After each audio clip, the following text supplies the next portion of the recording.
This is section 3.2, linear functions. Constant rates of change.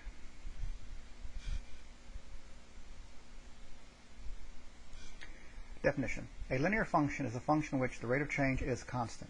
The constant rate of change of the function is the slope m of the function. Now, we said that before. We finally made it formal.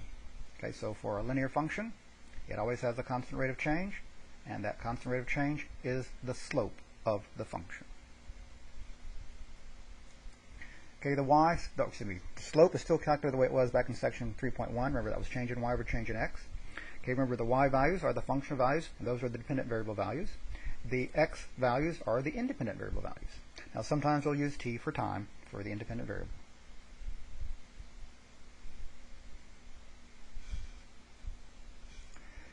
Okay, the classic example of linear function is an hourly pay scale. So if a person is paid $12.44 per hour, and he's going to work h hours, and then his salary function s is going to be a function of h. It would be s of h is equal to 12.44h. It's just your rate of pay times the number of hours you work. So the slope is his average rate of change. And it never changes until he gets a pay raise or a pay cut.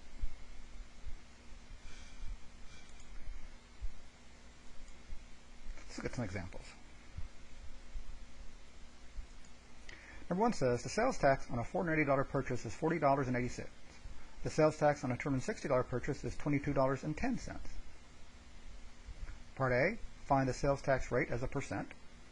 And Part B, find a function t of x that gives a sales tax on a purchase of x dollars. Now, way back in Chapter P, we saw one way to calculate the sales tax rate using the A, the B, and the R. Here we're going to look at it in terms of slope. So our solutions. Okay, the sales tax amount are the functional values. And the purchase amounts, those are the x's. So sales tax is going to be the slope, okay, because the sales tax rate is constant. Now, if you were wondering, how do I know that the sales tax amount are the functional values? Part B actually gives it to us. Okay, the purchase is x dollars, so the functional values is going to be the sales tax amount. So remember, the slope is the change in y over the change in x.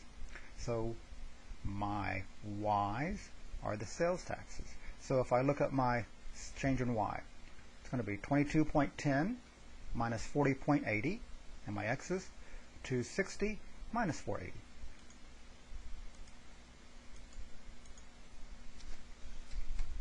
So there's my change in y over change in x. And then we just do the calculation. 22.10 minus 40.80, and then 260 minus 480. So you get negative 18.70 over negative 220. Do the arithmetic.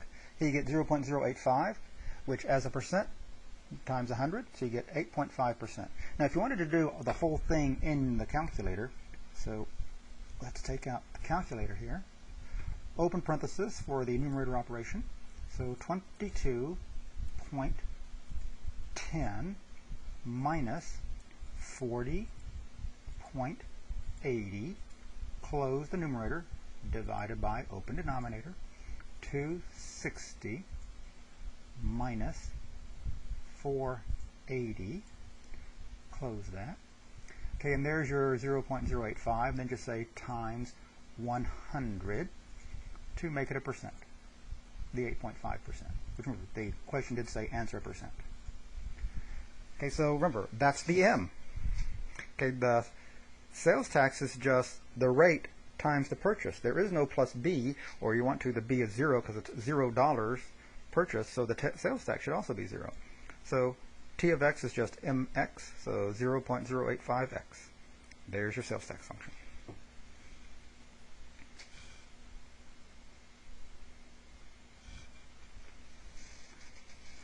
Okay, question 2 says, Susie sells seashells for $5.99 each. Question A, find the revenue function R for selling X seashells. In Part B, what is the average rate of change of the function in Part A?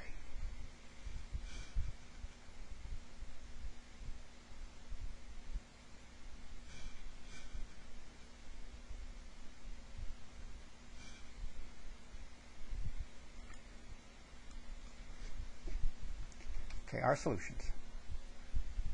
In Part A, revenue is just the price per item times number of items sold. Okay, that's what revenue always is, price per item times number of items sold. The price per item, according to the problem, is $5.99, and she's going to sell X of these items, so R of X is 5.99X. It is linear. In Part B, what is the average rate of change? Remember, the average rate of change is the slope. So in our case, 5.99.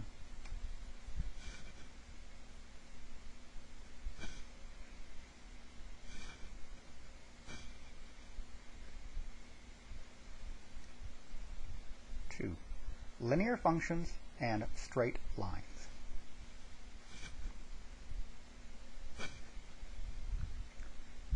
Definition.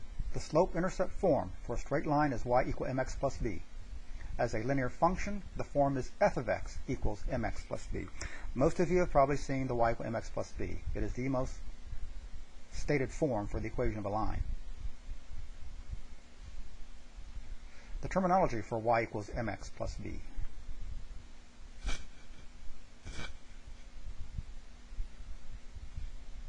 Number 1. The formula is also called solve for y because it says y equals. Remember, that's what the calculator likes to graph. So this is all set up for graphing. Number 2. The slope is m. When solved for y, when it says y equals, the coefficient of x is the slope. Remember, the coefficient is the number that multiplies the x. Okay, so it's m. So the slope is also the average rate of change of the function. Now remember, when solved for y, the coefficient of x, the number is the slope. It does not include the x. It's the number in front of the x. Number 3, b is the y-coordinate of the y-intercept. It is also called the initial value of the function.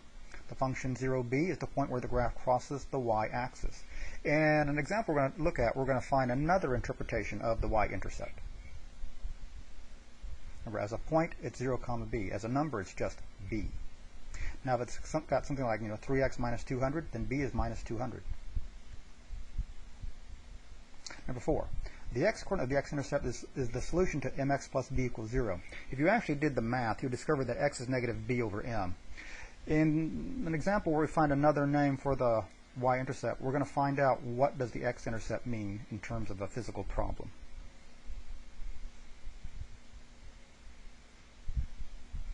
Now, all linear functions and equations graph the straight lines. Now, recall from high school geometry that in order to graph a line, all you need is 2 points.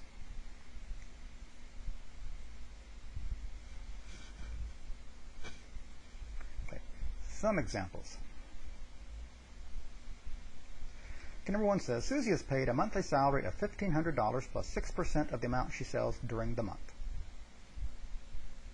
Question A, find Susie's monthly salary S for selling X dollars during the month. Question B, find Susie's income for a month in which she sold $900 worth of product. Now, of course, this is her income before tax.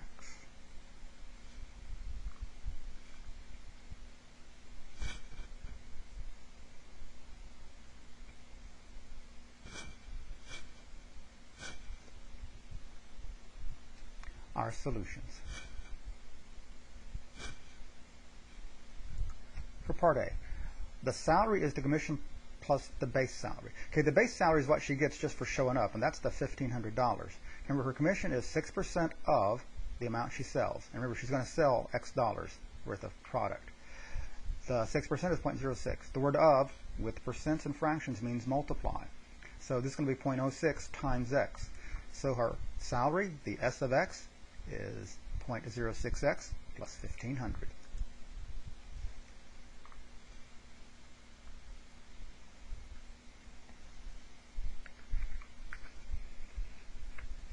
So notice in this problem, what we think of as the y-intercept is the base salary. Question B. We need to find S of 900 because she's selling $900 worth of product this month. So S of 900 is equal to 0.06 times 900 plus 1,500. Okay, 0.06 times 900 is 54, so I have 54 plus 1,500. So her income would be $1,554.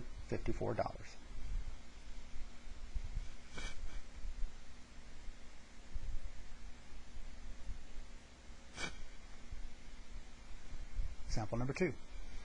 Susie plans to sell her Raggedy Susies at the local craft fair for $19 each. So that's her income coming from the sale, $19 for each one. She must rent a booth at the craft fair for 3 days for $95 per day. That's the money she has going out. So 3 days, $95 per day. Our questions. A. Find a function R for Susie's net income from selling a total of X Raggedy Susies for the 3 days. Simplify your answer. Question B. Find Susie's net income for selling 18 Raggedy Susies. Question C. Find the y-intercept of R of X and interpret what it means for Susie's net income. Express the y-intercept as a point. Question D. Find the x-intercept of R of X and interpret what it means for Susie's net income. Express the x-intercept as a point. And question E. Graph the revenue function in a suitable window.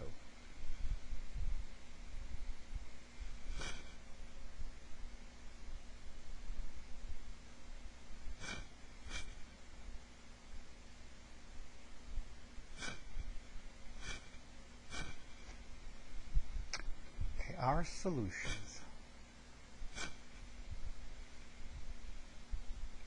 Okay, her net income is the income from selling X dolls minus the rent for 3 days. Okay, now the problem says that she's selling each one of these Raggedy Susies for $19, and she's going to sell X of them. So the income is 19X. Now the rent. It's $95 per day for 3 days. So 3 times 95. So R of X is 19X minus 3 times 95. Okay, let's go ahead and simplify 3 times 95. It's 285. So R of X is 19X minus 285. That's her net income.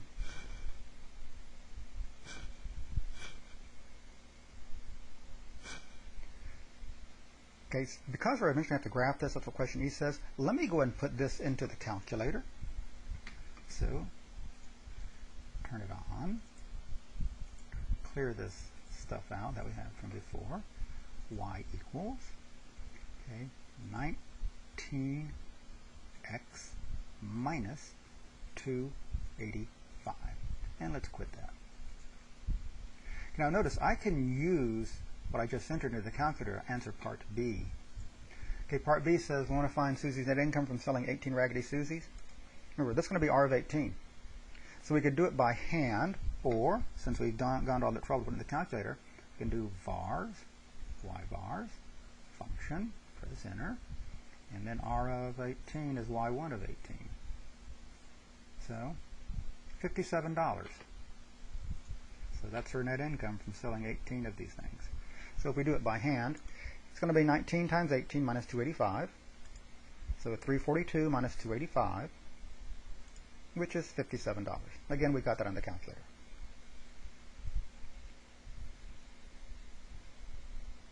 Okay, question C says find the y-intercept of R of X and interpret what it means for Susie's net income and express the y-intercept as a point. Okay, before we leave this page, okay, remember R of X is 19X minus 285. So right there is her y-intercept, negative 285. As a point, it's going to be 0, negative 285. So find the y-intercept as a point, 0, negative 285. Now what does this mean? Okay, remember this is the X value, that's her net income. So if she sells 0 dolls, she's going to lose $285. That's what that means. So if she doesn't sell a single Raggedy Susie, she's going to lose $285. So she better sell something.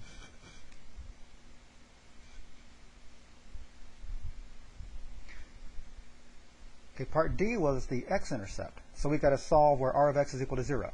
Okay, to find the x-intercept and to solve R of X equals 0. Remember, R of X was 19X minus 285. So I have 19X minus 285 equals 0. Okay, add 285 to both sides. So I've got 19X equals 285.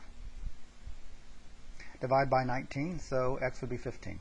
As a point, and we're supposed to express this as a point, it's the point 15, 0. Okay, now what does this mean? Remember, 15 is the number of Raggedy Susie she sells. So if she sells 15 of those, she makes $0. So that's what it means. In the language of business, this is the break-even point. So the interpretation of the x-intercept is it's the break-even point. So if she sells 15 dolls, then she's neither making money nor losing money. If she sells more than 15 dolls, she's making money. She has a profit. If she sells less than 15 dolls, she's losing money. Okay, so the x-intercept in this situation is the break-even point. It's what she has to do to break even, which means she's neither making money nor losing money.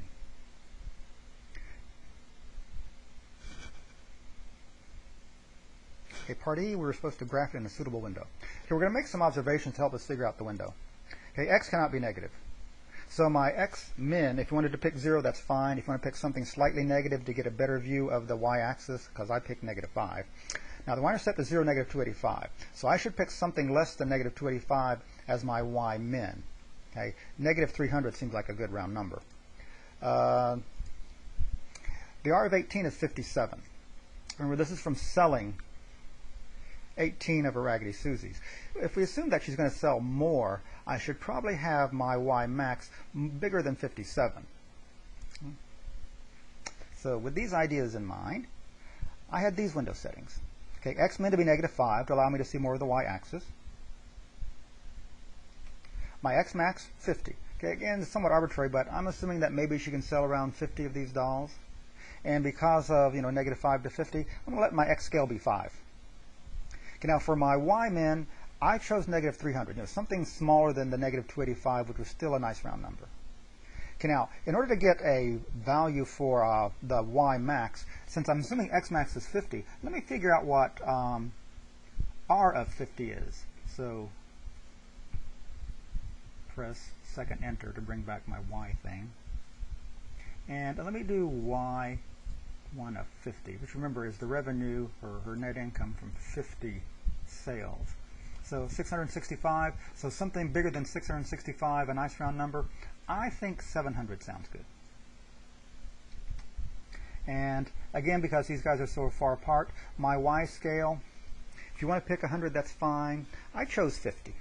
If you want to pick 25, that's up to you. It's kind of like how many tick marks do you want on your y scale. So let me go ahead and set these in my window. So let me clear that out. Window.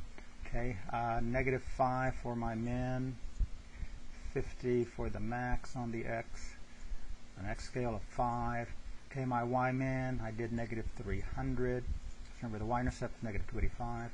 The y max, I did 700, bigger than r of 50. And then my scale, I let be 50. And then let's just graph away. Remember, it is supposed to be a line.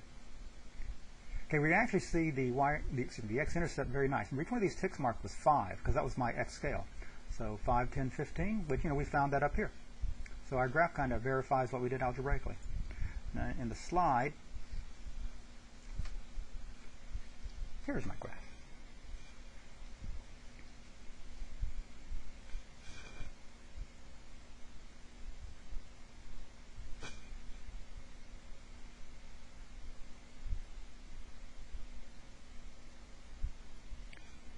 Okay, getting a linear function from data.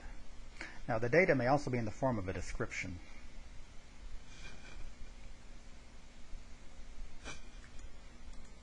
So we look at the process of finding y equals mx plus b, or if we have a function, f of x equals mx plus b, from some given information.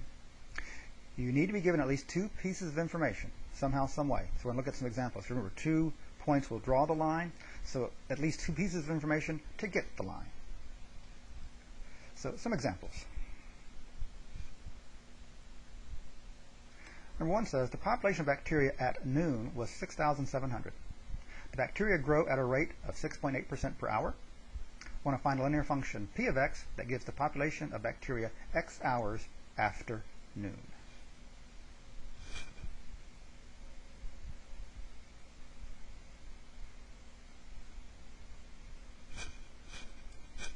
Our solution.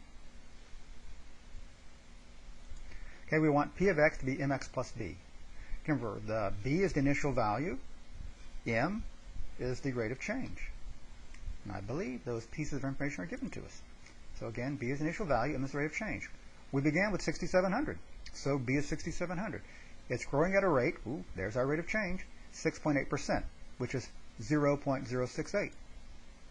So our p of x is going to be 0.068x plus 6,700.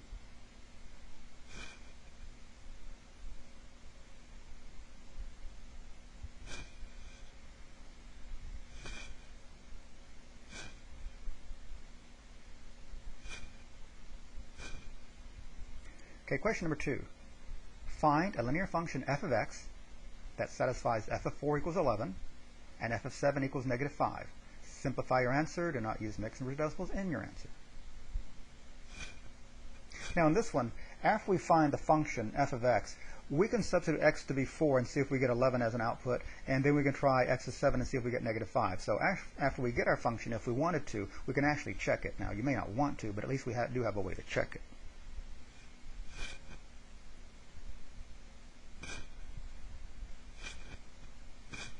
Okay, our solution. Okay, now again, we want f of x equals mx plus b.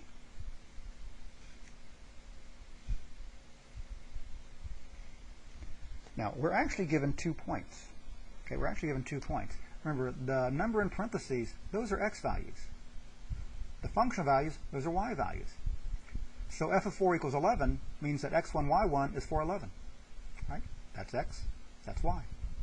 And f of 7 equals negative 5, that means that x2, y2 is 7, negative 5. So I've got 2 points. Now, if I have 2 points, I can get slope.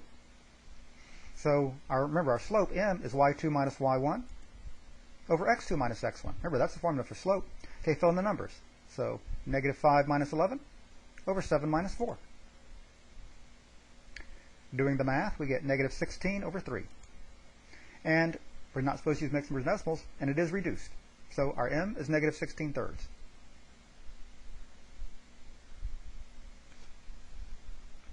Okay, now we have to find b.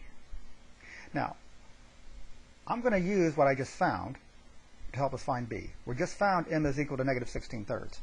So I'm going to substitute the value of m into f. Okay, so back up here, I'm going to replace this m with what we just found, negative 16/3.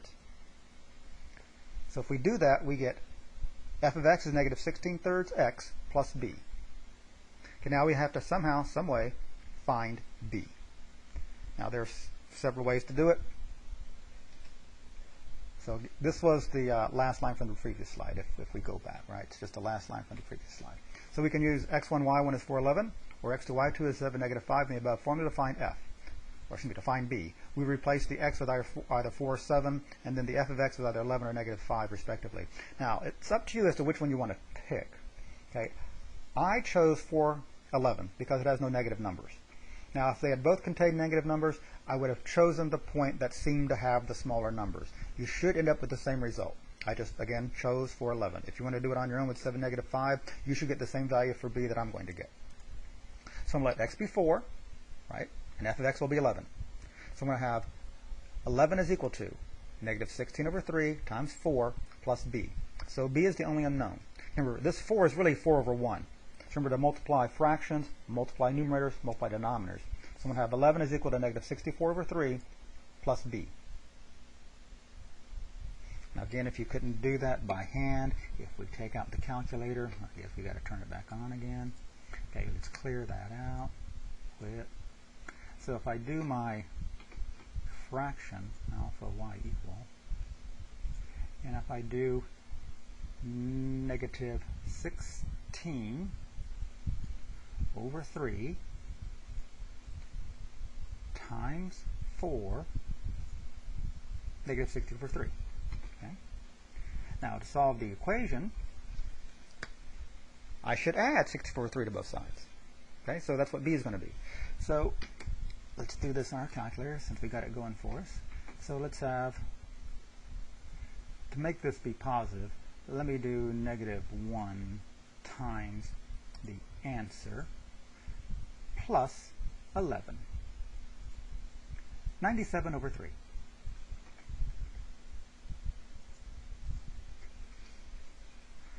So 97 over 3 is b. Okay, so I've got my m, I've got my b. So f of x is equal to negative 16 over 3x plus 97 over 3. And again, if you wanted to check it, if you plug in x is 4, you should get 11 as a result. If you do f of 7, you should get negative 5. I really don't feel like doing that, but if you want to do it on your own, that's how you can check. Okay, question number 3, or example number 3, is the classic cricket chirp thing. So the temperature, capital T, in degrees Fahrenheit is approximately a linear function of the number of cricket chirps per minute, C. So capital T is the function, C is the independent variable. Susie has found that when there are 16 cricket chirps per minute, the temperature is 45 degrees. Each additional chirp per minute results in an increase of 0.5 degrees. Write the linear function for T in terms of C.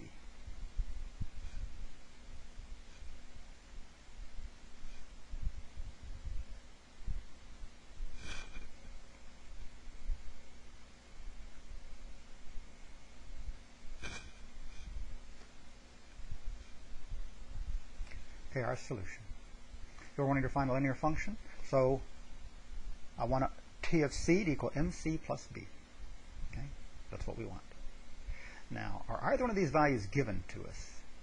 Well, I don't have anything for 0 cricket chirps, but it says each additional chirp per minute results in an increase of 0.5 degrees. That's the rate of change. We're increasing for each additional cricket chirp. So the rate of change is 0.5. So that's M. So if I replace M with 0.5, I've got T of C so far is going to be 0.05 M, and T of 16 is 45, right? Because it says when there are 16 cricket chirps, you get 45 degrees. So I'm going to use this information. Got M is 0.5, C is 16, and T of C is 45 to find B. Okay? So 45 is 0.5 times 16 plus B. See, 0.5 times 16 is 8. So 45 is equal to 8 plus B. Subtract 8. 37 is B. So my T of C is equal to 0.5 C plus 37. Notice then, theoretically, if it's 0 degrees Fahrenheit, you should be hearing 37 cricket chirps per minute, which seems highly unlikely because at 0 degrees the crickets probably aren't out. So there are some physical limitations to the problem.